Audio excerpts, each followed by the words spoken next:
Act 1, Scene 2, Henry V. Wait. Say that one more time, just in case there was a second thing. Act 1, Scene 2, Henry V, here at the London Olympics 2012. As you can see, the event we're watching here is the javelin throw, and there may be some diving a little bit later. London, well, that's convenient. Presence chamber in the King's Palace. Well, that's convenient. King Humphrey, Duke of Gloucester, a lot of people enter. Where is my gracious Lord of Canterbury? Not here in presence. Send for him, good uncle. Shall we call in the ambassador, my liege? Not yet, my cousin. We would be resolved before we hear him of some things of weight that task our thoughts concerning us and France. Enter two bishops, the Archbishop of Canterbury and the Bishop of Ely. God and his angels guard your sacred throne and make you long become it. Sure, we thank you. My learned Lord, we pray you to proceed and justly and religiously unfold why the law Salic that we have in France, or should not, bar us in our claim, and God forbid, my dear and faithful Lord, that you should fashion, rest, or bow your reading, or nicely charge your understanding soul with opening tiles miscreate, whose right suits not in native colors with the truth. For God doth know how many now in health shall drop their blood in approbation of what your reverence shall incite us to. Therefore take heed how you impawn our person. How you awake our sleeping sword of war. We charge you in the name of God, take heed. For never two such kingdoms did contend without much fall of blood, whose guiltless drops are every one a woe, a sore complaint against him whose wrongs give edge unto the swords that make such waste in brief mortality. Under this conjuration speak, my lord, for we will hear, note, and believe in heart that what you speak is in your conscience washed as pure as sin with baptism.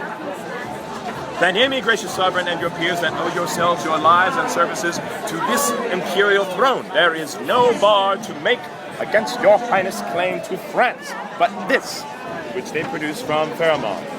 Interam sadecam mulieres ne succedant. No woman shall succeed in Salic land, which Salic land the French unjustly glows to be the realm of France, and Pharamond, the founder of this law and female bar. Yet their own authors faithfully affirm that the land Salic is in Germany, between the floods of Selah and of Elbe. For Charles the Great, having subdued the Saxons, they left behind and settled certain French, who, holding in disdain the German women for some dishonest manners of the life, established then this law, to wit, no female should be inheritrix in Salic land, which Salic, as I said, twixt Elbe and Selah, is at this day in Germany called Meissen. Ah, yes, Meissen. Then doth it well appear the Salic law was not devised for the realm of France, nor did the French possess the Salic land until 421 years after defunction of King Pharamond, idly supposed the founder of this law, who died within the year of our redemption 426, and Charles the Great subdued the Saxons and did seat the French beyond the river Selah in the year 805. Besides, their writers say, King Pepin, which disposed Childeric, did, as heir general, being descended of Blithild, who was daughter to King Clothaire, made claim and title to the crown of France. Hugh Capet also, who usurped the crown of Charles the Duke of Lorraine, sole heir male of the true line and stock of Charles the Great, to find his title with some shows of truth, though in pure truth it was corrupt and not, conveyed himself as to the heir to Lady Lingaire, daughter of Charlemagne, who was the son to Louis the Emperor, and Louis the son of Charles the Great, also King Louis X, who was sole heir to the usurper Capet, could not keep quiet in his conscience, wearing the crown of France till satisfied the fair Queen Isabel, his grandmother, was lineal of the Lady Ermengarde, daughter to Charles the Forced Duke of Lorraine, by the which marriage the line of Charles the Great was reunited to the crown of France, so that, as clear as is the summer sun, King Pepin's title and Hugh Capet's claim, King Louis's satisfaction, all appear to hold the right and title of the female. So do the kings of France unto this day. Howbeit, they would uphold the Salic law to bar your highness claiming from the female, and rather choose to hide them in a net than amply to embar their crooked titles usurped from you and your progenitors. may I with right and conscience make this claim.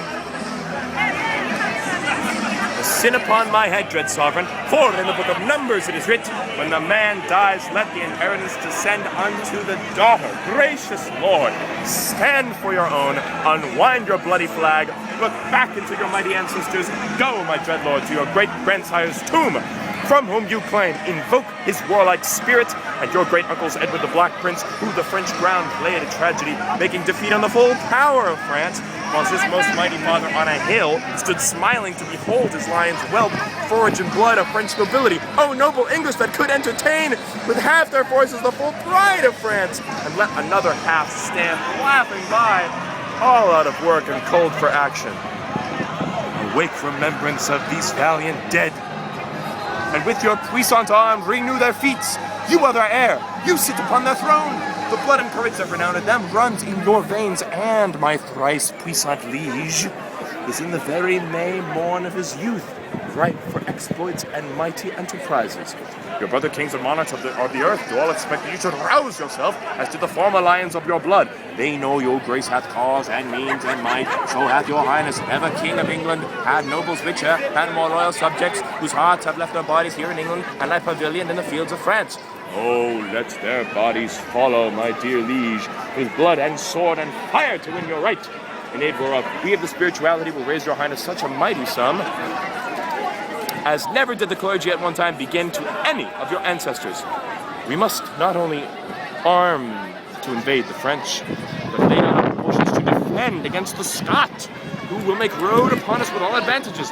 They of those marches, gracious sovereign, shall be a wall sufficient to defend our inland from the pilfering borders. We do not mean the coursing snatchers only, but for the main intendment of the Scot, who hath been still a giddy neighbor to us. For you shall read that my great-grandfather never went with his forces into France, but that the Scot on his unfurnished kingdom came pouring like the tide into a breach, with ample and brim fullness of his force, galling the gleaned land with hot assays, girding with grievous siege castles and towns, that England being empty of defence hath shook and trembled at all the ill neighbourhood.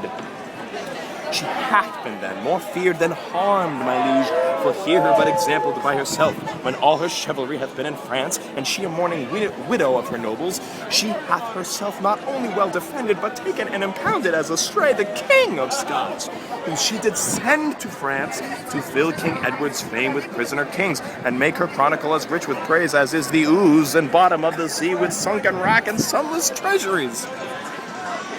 There's a saying very old and true. If that you will France win, then with Scotland first begin. For once the eagle England being in prey, to her unguarded nest a weasel Scot comes sneaking, and so sucks her princely eggs, playing the mouse in absence of the cat, to tame and havoc more than she can eat.